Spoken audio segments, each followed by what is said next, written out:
Okay, before we get into it, let's start with a question. When does the written word become artwork by itself? A book is art, typeface is art. Some part of me wants to say the written word is always art, but not really. The stuff I scribble in my notebooks, like notes on a video game, are only art in that they'd be useful artifacts for humans in 1,000 years. Or in that case, maybe never. But I've done a few embroidery pieces of words that made me laugh, and I'd call them art. We've all had the experience of being moved by some poetic words, and it's not always about the amount of time that was put into a finished work. But words by themselves can often be corny, like on a coffee cup or a t-shirt or wall art. This stuff is art, sure, but it's almost always shallow and either boring or cringy.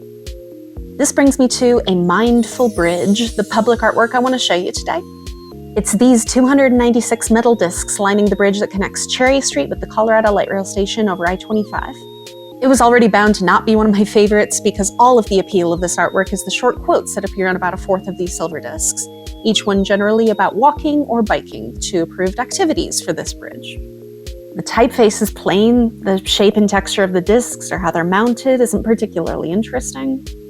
It doesn't feel very creative, just flat discs with printed quotes from mostly famous people. Looking at the quotes themselves, they're too short to have much profundity, but even with the character limit, they're all just straightforward remarks about walking and biking being nice. It's an artistic statement one expects from a middle schooler, and the execution doesn't rise above that. They've actually managed to make Yogi Berra sound dull. The whole thing to me comes off as trite and tedious. It's the kind of artwork that's so bland, innocuous, and unimpactful that it circles back around to annoy me with how boring it's being. It doubtlessly doesn't help that a mindful bridge is right next to my least favorite thing to see off the highway, the freeway forward sign. This thing always has a quote or a short phrase on it, and it's the kind of thing that would be right at home in this art piece. It's extremely milquetoast, and there's no reason it should annoy me as much as it does. Some of it is definitely some knee-jerk reaction, like, don't tell me what to do, you don't know my life. But this stuff doesn't bother me so much when it's being posted by like moms on Facebook. It's something about it being a faceless, unknowing, and unknowable entity telling me this. The name, A Mindful Bridge, is what made me think of this, really, is that it doesn't feel like an attempt to share something helpful or beautiful, one human to another. It feels like an attempt to mollify the populace. That's a little extreme of a reaction, I know, but that's how it makes me feel and why it gets under my skin. But the thing is, I wrote most of that before actually seeing A Mindful Bridge in person. Those were the thoughts I had looking at it on the Denver Public Art website and trying to see the artist's intentions. But of course I needed to come see it for myself, and what I found changed everything. There's a detail I mentioned back there that you might have caught, that the quotes are on only about a quarter of the discs. The others are blank. I didn't really consider this before going to see the bridge, and I now wonder how much the artists thought about those blank discs, because what happened next should have been obvious. Nearly every single one of those blank discs has been marked up in some way.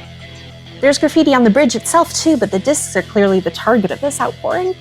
There's stickers, writing, drawing, some paint. Some of the discs are black now due to the city painting over the graffiti, and some of the discs that have quotes are completely missing now. Some people are responding to or altering the quotes. Some people are responding to another graffito. Some people are just making their presence known. Others are making jokes. There are several tributes to loved ones. There's a bit of edgy poetry. There's a couple little drawings that I love. All these people are sharing parts of themselves to passersby like me, someone they can't possibly know except to know that I'm walking somewhere they walked. Everyone who left something here is reaching out to connect with the rest of humanity. I was really harsh on the original art piece, and I stand by that. It's derivative and unimaginative. But this is art. It's one of the purest forms of art. It's coming from the same impulse that brought us cave paintings, the impulse to draw on the walls, to leave your mark on where you live. Now you might be confused here thinking, what are you talking about? This is just vandalism. It's not okay just because it's happening to an artwork you don't like. And you're right. The city obviously agrees, and that's why there's those incongruent dark discs here and there, because they've been painted over to hide graffiti, just using the same paint they used on the rest of the bridge. And it makes sense that it became someone's job to cover up the graffiti here. It probably happens to the Big Blue Bear regularly enough. Once someone made the news when they painted Lucifer's hooves orange because this is Broncos country. That's the public part of public art. Everyone has reactions to art, and sometimes that reaction is a scribble on it, and that's not an immoral act. All this stuff about how it's a crime is true, of course, but that doesn't make it inherently bad, especially for something like this where nobody's being hurt. And trying to prevent all antisocial or subversive behavior would be a nightmare scenario. But the thing is, there's a lot more to it than someone just drawing somewhere they're not supposed to. Did you ever see this series of photos? It plays out like a conversation between a graffito and the people who clean up their graffiti. This artist, going by Mobster at the time, and maybe now going by ironically I'm not sure, they have a bunch of these progressions. This back and forth really tickles the brain for me because it makes me consider that silent voice in these conversations. The artist is doing this because they have something to say, but the cleaners are doing this for a bigger reason. It's their job, sure, but the actions they perform are in service of the status quo. I don't say that disparagingly. A clean city is a good status quo to return to. It's the kind of thing you expect from living in a society, and sanitation workers deserve their weight in gold. But there's someone else higher up somewhere deciding what clean means and where to spend time, money, and effort. And it's usually surface level stuff like this. Even in my very short time researching public art, I found if it's been installed for a while, then it probably hasn't seen any real repairs. National Velvet doesn't light up the way it used to. Dancers doesn't play the music it's supposed to have. But you wouldn't really know any of that unless you go looking like I've done. That kind of effort beyond surface level maybe isn't being prioritized by anyone in charge of it.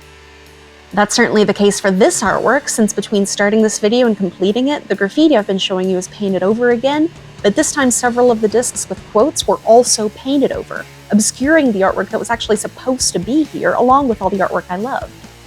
And that's how a lot of things feel, like whoever is in charge just wants problems swept under the rug and collateral damage is acceptable. It's all surface level. A pandemic is still happening and we all just have to keep showing up to work.